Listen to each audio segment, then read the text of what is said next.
Hello, my name is Connie Boston, and I'm the manager of the Senior Peer Program, which is a program connected with West Yavapai Guidance Clinic. The Senior Peer Program is a prevention program that was designed to reach out to older adults who are dealing with the effects of social isolation. And it's a peer program because we recruit and train and vet volunteers who are age 16 and above to reach out and provide companionship to older adults age 60 and above who've asked for our help. It is a program that has some proven effectiveness in reducing the risks, both mentally and physically, associated with social isolation. In doing this prevention, I very much have we older adults on my mind. We bring both great strength and we perhaps have greater challenges as we go through the epidemic called COVID-19. We're learning more and more the importance of emotional resilience. As time moves on with the impact of the epidemic, the changes we're facing can test even the most resilient among us. There are conditions that some of us may suffer that have a greater impact on our ability to deal with our emotions. One is clinical depression, another is clinical anxiety. The signs and symptoms of both these conditions are outlined in greater detail if you download the presentation. But I will say that it's important to understand that if we are clinically in need of treatment and intervention, the techniques I'm going to share with you may be a bit difficult to implement right now, but they can serve in the future as a way of creating more emotional resilience. Alcohol use is also increasing among older adults, as well as the risks associated with misusing prescription drugs. We may minimize the impact of alcohol on our bodies without remembering that our bodies physically are aging and do not process. Our major organs don't process alcohol as efficiently and as well. Overuse of alcohol puts at greater risk for falls, not to mention driving under the influence or any number of other problems that can arise. While we are more vulnerable to health problems, we do have choices. I think one of the great advantages of our age is that we've hopefully accrued some wisdom and experience to better weather the hard times. We have a wisdom of knowing that we can learn to manage and adapt to difficult times and come out on the other side. We can remember that we've been through them before and it always ends. We hopefully have come to know ourselves better and enough to understand how we emotionally react and what we can do to help ourselves towards better well-being. The epidemic has reminded us that we are not in control of things as much as we like to think we are.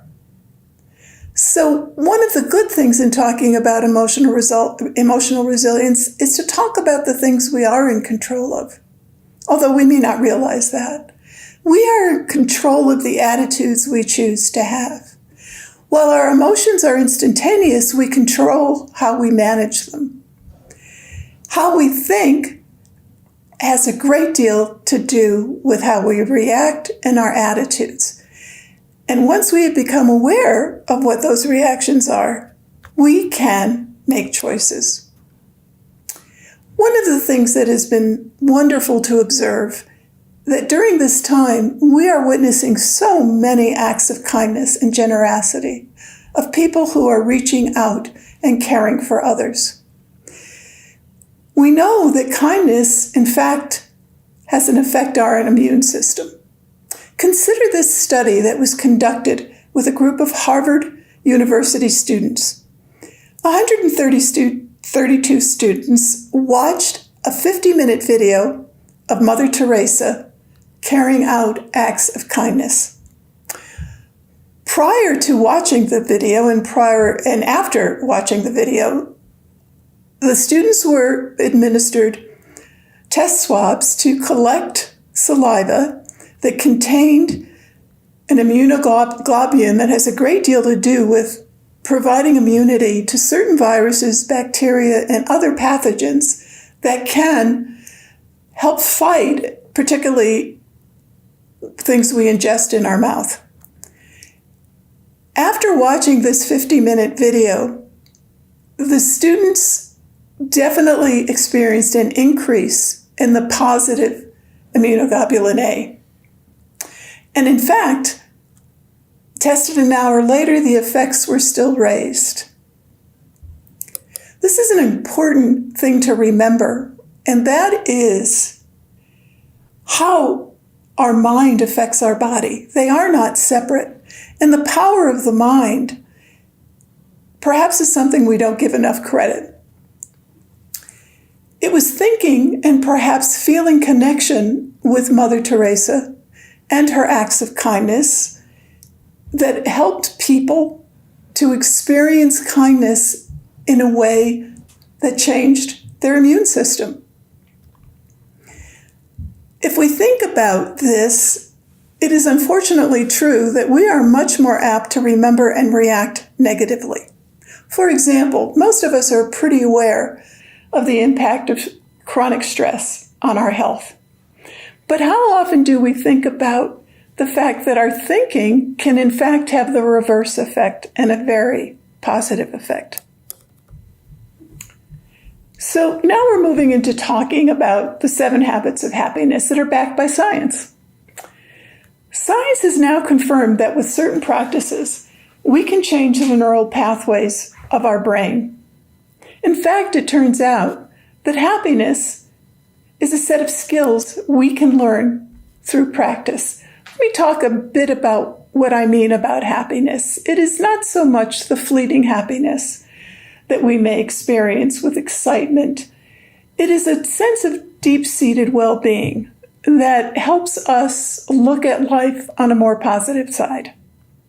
Research has shown that only about 10% of our happiness is due to our external circumstances, which are typically things we can't do much about. But 90% is based on our inner environment, and that is the root of our happiness. 50%, interestingly enough, comes from our genes. We can be hardwired for more negativity or more optimism, but we are not needing to be victims to that. Because a full 40% of our well-being and happiness accounts for our intentional actions that we make every day. Happiness is a choice. So let's begin with daily habit number 1, mindfulness. We hear more and more about mindfulness, and in fact, one of the most popular classes we offer through the Senior Peer Program is on practicing mindfulness. It is based on the ancient practice of focusing on the present with non-judgmental awareness. Intensely focusing on something beautiful in nature helps us to keep running thoughts at bay, but to focus on something that gives us a sense of beauty and pleasure. If we become very focused on understanding our reactions and who we are, and if we can do that without judging ourselves, we are in a much better position to become aware and then maybe make different choices that are better for us. Mindfulness has been shown by research to help effectively manage painful thoughts and feelings. Some of the different kinds of mindfulness practices are meditation, mindfulness-based stress reduction, and mindfulness-based cognitive therapy. Daily habit number 2 is about practicing gratitude. A regular gratitude practice has been shown to show that it can change the brain's tendency to cling to negative things in our environment. After 21 days of writing down 3 things you are grateful for, you can increase positive thinking and a sense of well-being. It's important to write them down because that's been shown to help create the habit and imprint it in our brains. It's also important when you consider gratitude that it may take practice for you to learn on the simpler things that bring gratitude. It may be easy for us to be grateful for our families or our jobs or the fact that we have enough food.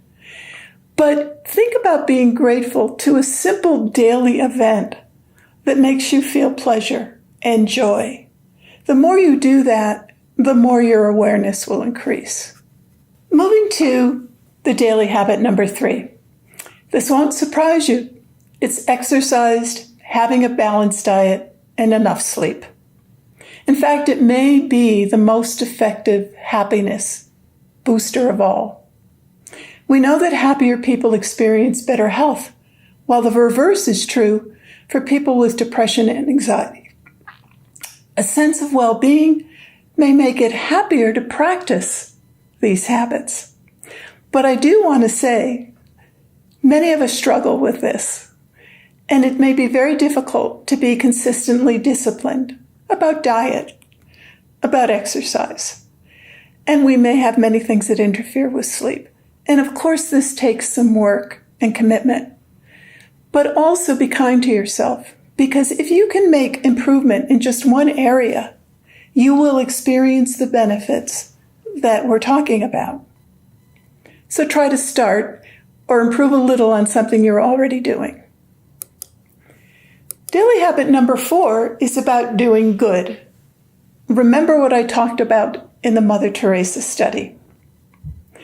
We know that giving to others releases endorphins, activating the parts of our brain associated with trust, pleasure, and social connection. Volunteering is certainly one way we can get that effect. We can do good and at the same time even boost our longevity. Doing good is something we probably do more than we're even aware of. I've heard so many stories of neighbors these days looking out for their older neighbors, checking in on them, making sure they're okay. And I think that that is something that tells us that we are all capable of great acts of kindness and helping other people feel better.